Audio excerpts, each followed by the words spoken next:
record dulu. Nah, agendanya adalah kita membahas tugas satu. Jadi mereview tugas satu, kemudian akan membahas bagaimana pengerjaan tugas dua, dan ada beberapa eh, materi sedikit ya mengenai tugas dua. Nah, baru nanti sesi terakhir kita eh, lanjutkan ke tanya jawab jika Bapak Ibu masih membutuhkan tanya jawab ya atau diskusi terkait karya ilmiah atau artikel ilmiah yang akan dikerjakan. Saya izin share screen dulu.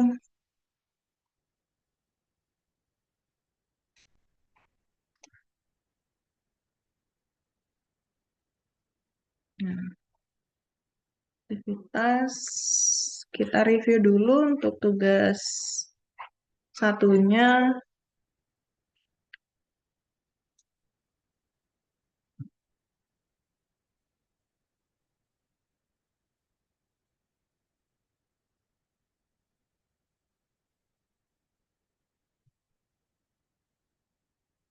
Jadi untuk tugas satu itu sebenarnya deadline-nya masih besok, tanggal 27 Oktober. Jadi Bapak Ibu, jika ingin masih mengupdate tugasnya, masih diperkenankan ya, jadi masih bisa di sistemnya. Nah, masih tersisa 1 hari 5 jam. Kemudian ini yang mengumpulkan ada 13 mahasiswa, jadi masih kurang 2 mahasiswa lagi yang belum mengumpulkan. Jadi mohon dengan sangat untuk pengumpulan jangan sampai lewat dari deadline karena jika tidak upload tugas satu, maka tidak bisa mengupload tugas dua sehingga nanti tidak bisa ngupload tugas tiga. Jadi nggak bisa diberikan nilai dan otomatis tidak akan bisa lulus untuk mata kuliah artikel ilmiah. Nah, baik, ini jadi yang belum mengumpulkan itu kita lihat di sini.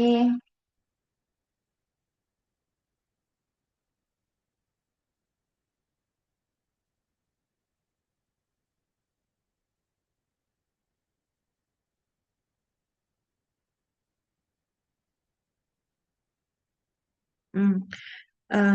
Mei Nurmawati belum mengumpulkan dan juga Galih Timur Fitri ini juga belum mengumpulkan. Sama, oh ya, Mei dan Galih yang belum mengumpulkan tugas satu. Baik Bapak Ibu, untuk tugas satu kemarin kan beberapa sudah saya nilai ya, sudah saya review kurang lebih seperti format yang sudah saya berikan kemarin. Kemudian nanti untuk penilaian malam ini akan saya lakukan penilaian. Jadi intinya jika memenuhi eh, apa unsur-unsur yang kemarin sudah diminta ya di tugas satu, jadi nilainya insya Allah tidak akan jelek. Kemudian kita lanjutkan untuk tugas dua,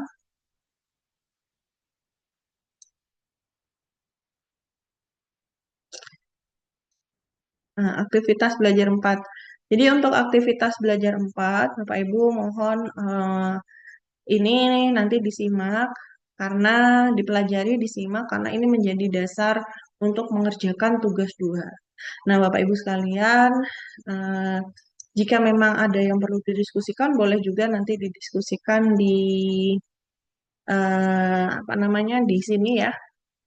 Nah, ini seperti Saturday tanggal 25 kemarin ya. Jadi ini seperti yang disampaikan oleh Mbak Francisca ya, ada kendala. Nanti akan malam ini akan saya respon.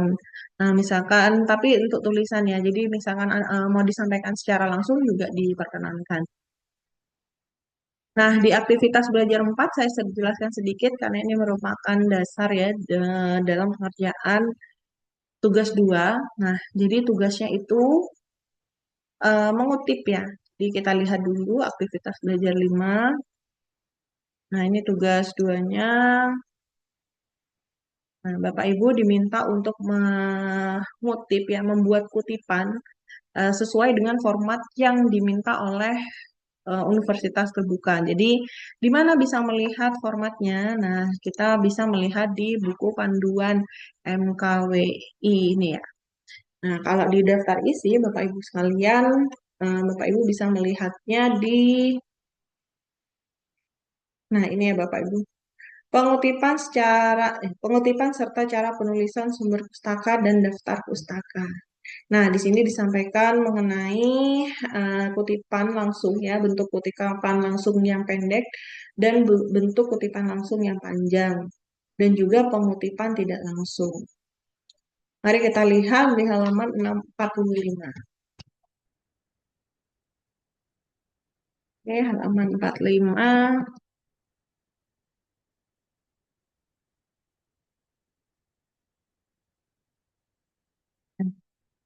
Berikut Bapak Ibu, jadi sebenarnya kalau memang kebingungan apa yang mau dikutip, silakan nantinya, karena kan memang belum menulis secara keseluruhan ya, sehingga eh, kutipan apa yang akan dikutip kan sedikit bingung. Nah, Bapak Ibu bisa mencari kutipan dari textbook ataupun artikel ilmiah yang sudah dituliskan sebelumnya, listnya di tugas satu itu yang sesuai dengan topik tulisan Bapak Ibu sekalian. Jadi, kalaupun nantinya itu tidak digunakan di dalam penulisan artikel ilmiah ke depan, tidak apa-apa. Yang penting eh, nantinya tugas dua itu bisa terselesaikan gitu ya Bapak Ibu. Jadi ini tidak terlalu rigid dalam mengerjakan tugas dua, harus sesuai dengan kutipan tersebut harus digunakan untuk penulisan selanjutnya, tidak, tapi yang penting Bapak Ibu di poin tugas dua ini Bapak Ibu bisa memilih ya kutipan yang bisa akan digunakan yang sesuai dengan topik penulisan, kemudian bagaimana eh, teknis ya, teknis dan ketentuan bisa diikuti ya. Jadi teknis dan ketentuan mengutip ya, tadi baik secara langsung maupun tidak langsung, itu bisa diikuti oleh Bapak Ibu sekalian sesuai dengan format yang sudah ditentukan ya di dalam pedoman ini.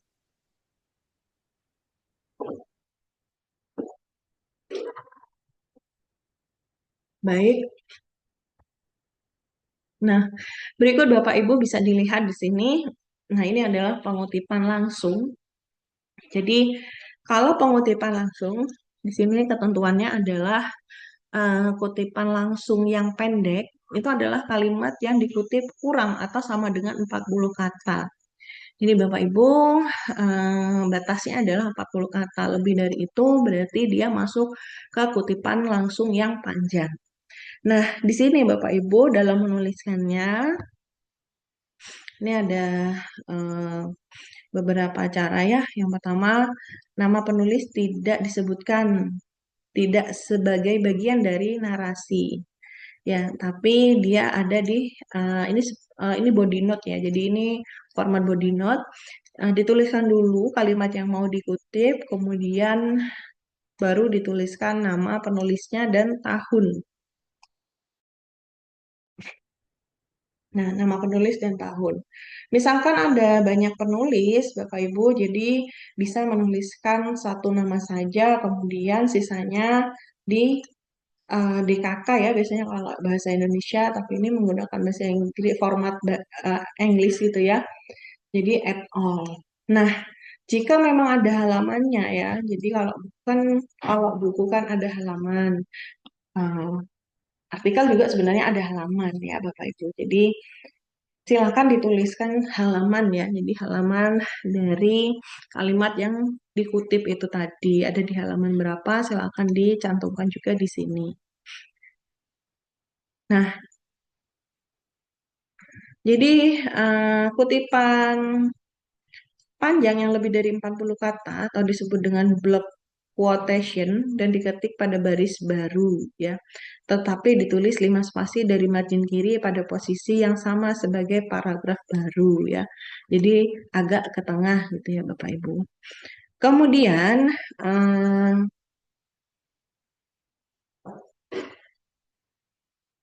ini masih kutipan pendek, jadi nama penulis disebutkan sebagai bagian dari narasi. Nah, ini kalau format yang mana penulisnya dituliskan menjadi bagian dari narasi. Ini bisa dituliskan seperti ini. Menurut Jonas ya, tahunnya juga ditulis, baru halamannya ada di akhir kalimat ya. Ini kutipan langsung ya Bapak Ibu. Jangan lupa jika menggunakan bahasa asing yang bukan bahasa Indonesia maupun bahasa Inggris maupun bahasa asing lainnya, untuk mengubah formatnya menjadi italik ya, jadi tulisan miring. Baik, itu tadi kutipan langsung pendek, kemudian ini untuk kutipan langsung panjang ya, Bapak Ibu bisa dilihat di sini ada dua format juga ya, ada yang merupakan bagian dari apa namanya, bagian dari kutipan, ada yang tidak ya, jadi sama sama seperti yang tadi, namun sama seperti yang pendek, namun untuk yang panjang ini ada ketentuannya ya. Jadi kutipan panjang lebih dari 40 kata atau disebut black question diketik pada baris lalu. Jadi masuk 5 spasi ya jaraknya. Jadi masuk 5 spasi ya. Jadi menjorok ke dalam. Kemudian jika ada paragraf tambahan dalam kutipan, inden baris pertama 5 ketukan dari margin kutipannya ya. Jadi saat mengutip selalu sertakan nama penulis, tahun, dan halaman dari teks.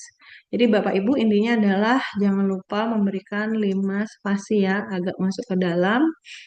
Kemudian untuk formatnya bisa menuliskan penulisnya sebagai bagian dari kalimat yang dikutip ataupun tidak.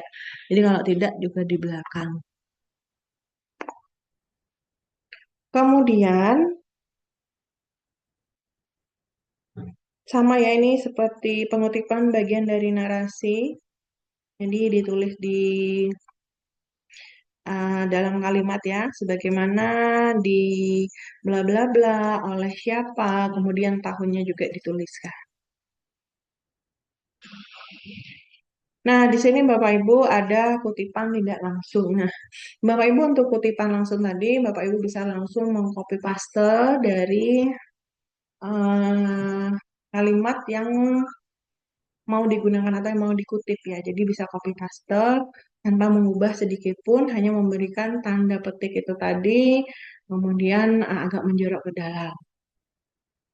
Nah, untuk pengutipan tidak langsung,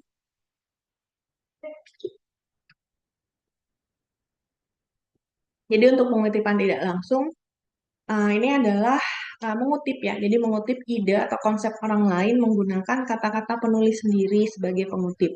Jadi Bapak Ibu sekalian memparafrase kutipan yang mau dikutip ya, kalimat yang mau dikutip itu tadi. Jadi tidak langsung mengcopy paste tapi mengubahnya ya.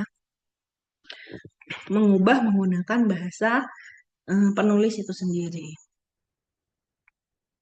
Apa saja yang diubah, apa saja yang diparafrase. Yang diparafrase bisa menggunakan sinonim, kemudian bisa menggunakan bentuk kelas kata, menggantinya gitu ya dengan pilihan kelas kata yang lainnya. Mengubah struktur kalimat penggal menjadi kalimat kompleks, kemudian menggunakan beberapa teknik parafrase sekaligus ya, ABC tadi bisa digunakan secara langsung dan bersamaan.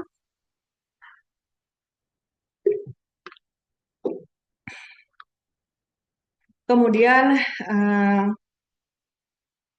ini contohnya ya, contoh teknik melakukan parafrase bisa dilihat di tabel 6. Nah, ini ya. Misalkan teks aslinya, kita lihat satu contoh saja. Penyakit pandemi lainnya yang pernah terjadi dan menyerang banyak daerah di seluruh dunia adalah flu Asia. Flu ini berasal dari wabah pandemi influenza dan seterusnya. Nah, kalau menggunakan kutipan kalimat langsung, Bapak Ibu bisa langsung mengcopy paste ini semua, kemudian dikasih kutipan ya tadi ya. Kutipan, mohon maaf, dikasih tanda petik. Nah, untuk yang tidak langsung itu diubah dengan menggunakan kalimat sendiri ya.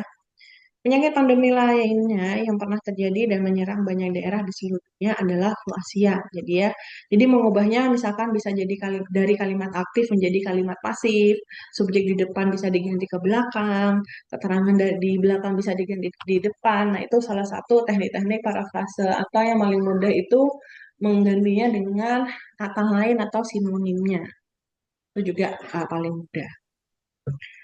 Nah, ini contoh eh, pengubahan bentuk kelas kata ya Bapak Ibu sekalian.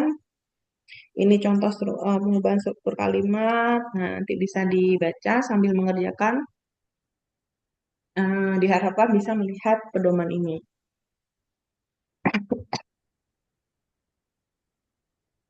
Sampai sini ada pertanyaan, silakan. Mohon maaf saya sambil sering minum ya karena agak batuk.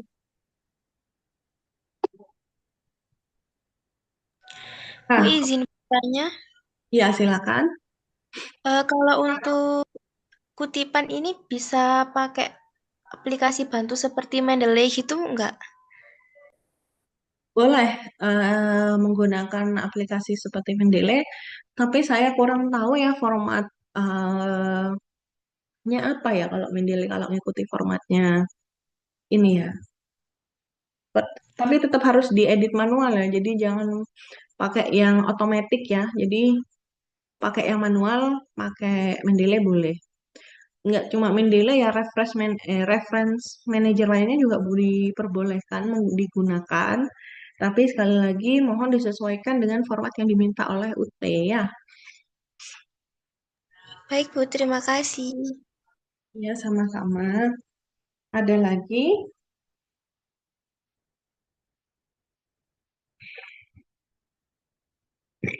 Ya. Nah, oke, selanjutnya penulisan daftar buku ya, daftar pustaka dari buku ya Bapak Ibu. Apa saja ya ini ya. Jadi tergantung ya kalau penulis tunggalnya ada namanya, tahunnya, kemudian judul ya di garis miring.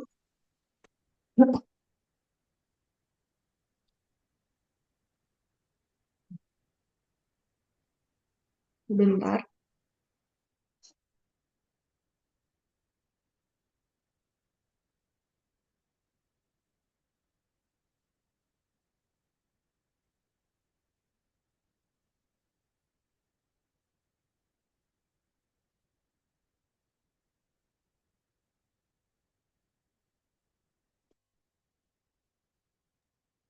Nah, ini untuk apa kutipan apa daftar pustaka ya Bapak Ibu. Jadi daftar pustaka jika untuk buku ya penulis tunggal silakan ditulis eh, satu orang saja, kemudian tahun, judul ya di garis miring, kemudian publishernya. Nah, kemudian kalau penulis bersama itu harus semua penulisnya ditulis ya Bapak Ibu. Jadi jangan hanya satu di daftar pustaka. Jadi jangan hanya satu, semua penulis itu harus dituliskan ya. Kemudian sama ya untuk tahun dituliskan juga. Kemudian apa nih judul bukunya ya di garis miring, kemudian publishernya. Publisher, penerbit ya, penerbit. Baik, ini format dengan editor, ini dengan book chapter ya. Oke, penulisan daftar pustaka artikel jurnal ya. Kalau jurnal ini seperti ini ya Bapak Ibu. Ini ada ketentuan ya, ada satu penulis, dua penulis, ada sampai 3 sampai 5 penulis. Jadi dituliskan semua ya. Kalau ada 3 sampai 5 penulis ya tetap untuk menuliskan nama penulisnya. Kemudian tahun, kemudian judul, eh seriesnya ya, edisi keberapa gitu ya, kemudian halamannya ya. Di jurnalnya itu halaman berapa sampai berapa. Nah, kalau menggunakan reference manager itu justru lebih enak lagi karena memang langsung tersistem ya. Jadi tinggal input, kemudian nanti secara otomatis bisa muncul langsung di belakang gitu ya. Biasanya di halaman belakang dengan format yang diinginkan.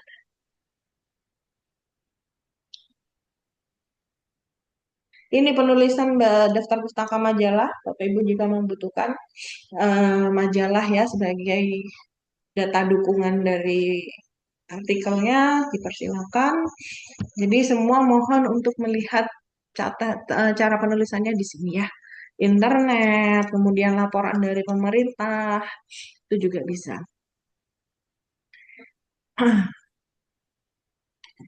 Baik, itu untuk kutipan ya. Jadi itu adalah pedoman penulisan kutipan untuk tugas 2. Kemudian ini tugas 2. Sebentar, sebentar. Oh, ada juga ya. Aktivitas belajar 4. Nah, ini ya.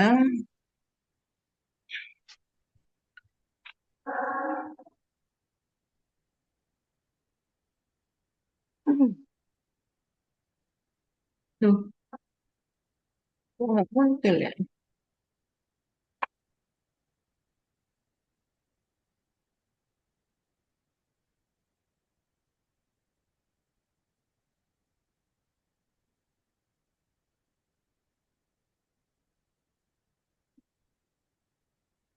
Ini ya, nanti Bapak Ibu bisa lihat di sini ya. Jadi, ini sama seperti yang barusan saya jelaskan, mengutip dan menuliskan sumber kutipan.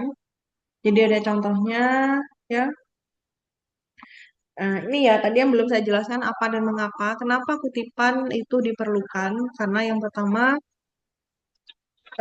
kutipan itu digunakan sebagai pendukung dari pendapat kita, dari pemikiran penulis ya, dari pendapatnya penulis, sudut pandangnya penulis.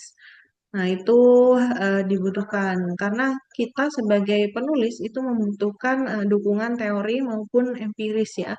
Jadi secara teori maupun empiris itu perlu adanya penguatan, perlu adanya sumber yang menguatkan gitu ya. Kemudian, dan mengapa? Oke. Kemudian, nah ini tekniknya sudah tadi, ini juga sudah. Oke, cuma 5 slide ya ternyata. Nah, ini yang disarankan oleh UT sendiri, jadi ada Mendeley, ada Zotero ya. Sepertinya ini boleh link untuk mendownload ini. Oh iya, link untuk mendownload. Silakan Bapak Ibu sekalian, jika memang dibutuhkan, silakan menggunakan dua reference manager. Ini gratis semua dan mudah untuk digunakan semua. Baik, untuk tugas 2 ya. Untuk tugas 2, nah ini Bapak Ibu, jadi untuk tugas 2 dari UT sendiri tidak ada ketentuan atau format penulisannya ya. Jadi, oh iya, untuk Bapak Ibu sekalian yang sudah punya artikel ilmiah yang pernah publish ya pada mata kuliah artikel ilmiah itu boleh digunakan sebagai eh, tugas. Jadi tidak perlu nantinya tidak perlu membuat artikel lagi. Jadi cukup mencantumkan artikel ilmiah itu yang sudah publish, jurnalnya yang sudah publish itu dilaporkan nanti akan dijadikan tugas akhirnya ya. Jadi penilaian tugas akhir. Sebentar saya stop share dulu. Kemudian ini, nah untuk karya ilmiah tugas 2 ya di kelas saya minta untuk Bapak Ibu semuanya mengumpulkan tugas duanya di bawah tugas 1 ya. Jadi ini kan tugas 1. Jadi kemarin kan Bapak Ibu menuliskan tugas 1. Silakan untuk melanjutkan menggunakan Word-nya untuk menulis tugas 2 di sini ya Bapak Ibu. Kemudian silakan melakukan kutipan ya. Jadi misalkan buku pertama, kutipannya apa? Misalkan. Itu ya Bapak Ibu. Buku kedua, nah itu kutipannya apa? Silakan dituliskan di sini karena nanti akan sambil saya cek apakah eh, kutipan yang digunakan itu sesuai dengan buku yang sudah dituliskan maupun artikel ilmiah yang sebelumnya sudah dipilih untuk dijadikan rujukan. Nah, nanti silakan diupload. Jadi yang diupload PDF ya, tetap ya Bapak Ibu mohon untuk mengupload PDF agar formatnya tidak berubah-ubah ketika saya koreksi. Nah, nanti yang diupload itu tugas satu dan tugas duanya. Artinya satu file ini Bapak Ibu bisa langsung upload. Jadi nanti saya cek di halamannya ada penulisan tugas dua ini. Oke, ada pertanyaan? Silahkan.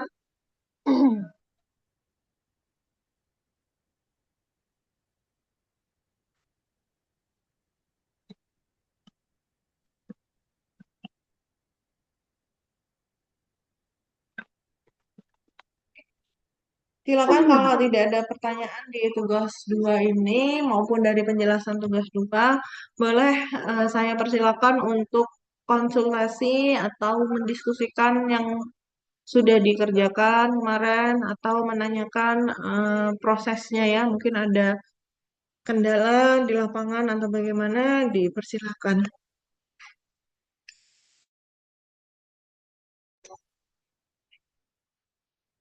Tidak ada ya? Aman semua ya Bapak Ibu? Insya Allah aman, Bu. Ya Allah. Saya mau tanya, halo, Bu, ya halo. Untuk kutipannya sendiri. Ya, maaf terputus, putus-putus. Halo, ya Bu, sudah terdengar. Ya sudah, silakan. Siapa ini, dengan siapa saya bicara? Mbak Lintang. Untuk kutipannya itu harus ada minimalnya atau eh, di setiap bukunya ada kutipan langsung, tidak langsung, panjang, pendek itu apa harus semuanya ya Bu? Aduh, mohon maaf ini kok kurang jelas di saya ya, Mbak Lintang ya. Oh, sebentar Bu. Atau mungkin diketik saja di room chat. Iya, baik, baik.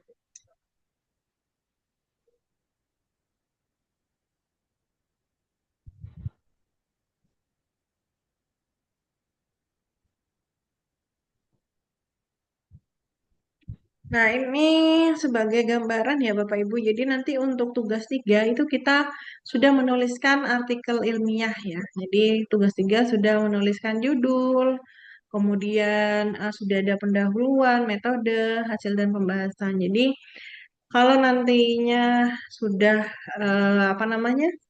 Sudah selesai tugas 2, silahkan untuk langsung dicicil untuk tugas tiganya. Nah, nanti karena ini yang akan menjadi eh, penilaian akhir ya Bapak Ibu. Jadi outputnya itu ya ini artikel ilmiah tadi.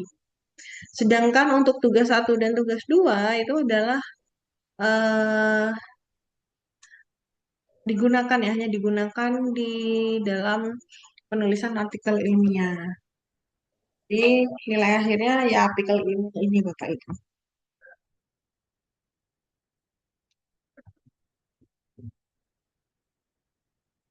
Ya, ini untuk kutipan setiap buku atau jurnal apakah harus semua dicantumkan? Seperti kutipan langsung. Oh, tidak ya, tidak ada ya. Tidak ada ketentuan harus semua dicantumkan ya. Tadi kan ada format-formatnya, ada kutipan langsung, kutipan tidak langsung ya. Kemudian ada yang pendek, ada yang panjang. Nah, itu enggak semuanya. Jadi, kita sepakati saja untuk tugas dua ini tadi ya. Untuk tugas dua kita sepakati saja berapa ya kira-kira ya? Ya minimal satu ya, satu buku minimal satu kutipan. Baik itu mau langsung, tidak langsung, maupun mau panjang, mau pendek, silahkan. Yang pasti untuk satu buku maupun satu jurnal, mohon semua ada kutipannya. Jadi nanti minimal ada 10 kutipan ya dari 5 buku, maupun totally dari 5 buku maupun 5 artikel. Terjawab ya, Mbak Lintang ya.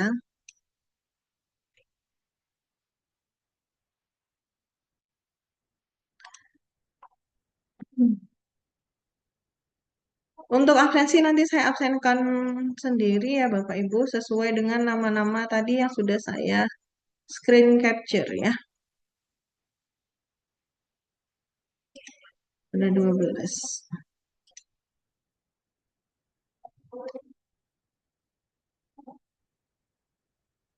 Baik, jadi dalam mata kuliah ini yang penting Bapak Ibu itu tadi ya, setiap tugas itu mengumpulkan, kemudian sesuai ya memenuhi kriteria atau ketentuan yang diminta ya. Kalau misalkan artikelnya diminta 5, ya mohon dilengkapi 5. Jika buku dibutuhkan 5, ya juga mohon dilengkapi untuk eh, mencantumkan 5. Kemudian nanti di akhir juga jika itu artikelnya diminta sistematikanya seperti itu, mohon juga diikuti. Begitu juga dengan kualitas penulisannya Bapak Ibu. Jadi tujuan penelitiannya apa ya mohon ya, pembahasannya membahas tentang tujuan penelitian itu tadi. Jadi jangan kemana-mana. Begitu Bapak Ibu. Jadi unsur penilaiannya yaitu saja sebenarnya.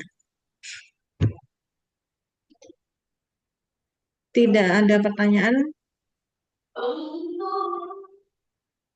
Kalau tidak ada, kita akhiri ya Bapak Ibu sekalian. Nanti untuk rekamannya pertemuan hari ini bisa dilihat seperti biasa di link yang nanti saya cantumkan di MMP. Kok MMP? Apa ini? E-learning ya, di e-learning dan di WhatsApp. Baik, jika tidak ada pertanyaan, kita akhiri untuk web 2 ini. Semoga Bapak Ibu lancar dalam mengerjakan segala tugas-tugas di dalam mata kuliah artikel ilmiah ini. Dan selalu diberi kesehatan. Terima kasih. Saya akhiri. Selamat malam. Wassalamualaikum warahmatullahi wabarakatuh. Waalaikumsalam warahmatullahi Waalaikumsalam wabarakatuh. warahmatullahi